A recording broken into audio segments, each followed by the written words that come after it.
कहते हैं काग भूषणी जी ने रामायण और महाभारत को हजारों बार होते देखा है और हर बार रामायण और महाभारत का परिणाम अलग अलग होते देखा है। यह रामायण उन्हीं कथाओं में से एक है जो शायद हमने कहीं नहीं सुनी। यह कहानी शुरू होती है संजीवनी बूटी के लंका आने से, जब लंका के द्वार पर धर्म और अधर्म के बीच एक भीषण युद्ध हो रहा था और लक्ष्मण को मेघनाथ ने नाक पास में बांध दिया था। जब युद्ध भूमि पर मेघनाथ, रावण का प्रचंड वीर पुत्र, ने अपने दिव्यास्त्रों से लक्ष्मण को पराजित कर दिया। राक्षसों की नगरी उस रात उल्लास में डूबी थी।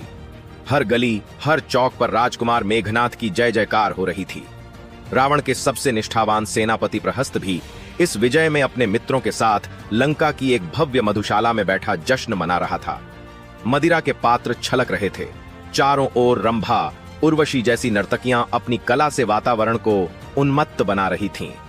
प्रहस्त का एक मित्र हंसी में झूमते हुए बोला, आज लक्ष्मण को मारा है, कल राम की बारी है। लो मित्र, और पियो। इस पर दोनों जोर से हंस पड़े। हंसी का दौर चल ही रहा था कि तभी एक प्रहरी हांफता हुआ वहां पहुंचा। उसने घुटनों पर झुकते हुए कहा, सेनापति जी, राजकुमार मेघनाथ पूजा के लिए निकल चुके हैं। उन्होंने आपको अपने प्रमुख अंगरक्षक के साथ गुफा में उपस्थित होने का आदेश दिया है। प्रहस्त ने मदिरा का पात्र नीचे रखा। वह गंभीर हो गया। यह पूजा आसान नहीं थी।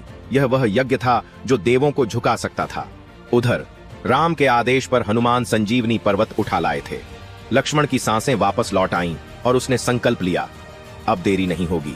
आज मेघनाथ का अंत निश्चित है।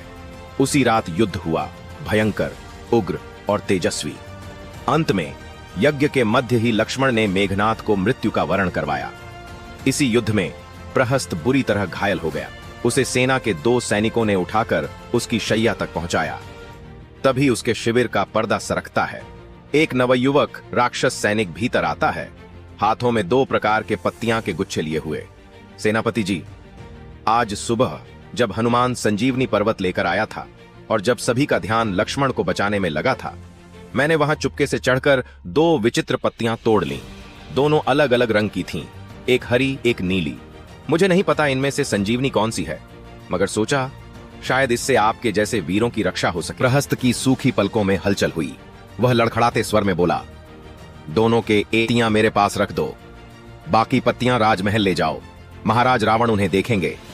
ये सब सुग्रीव के वानर सेना के एक वानर गवाक्ष ने कक्ष के खिड़की से देख लिया और राजभवन जाते हुए सैनिक का पीछा किया और रास्ते में सैनिक को मारकर वो पत्तियां छीन ले गया।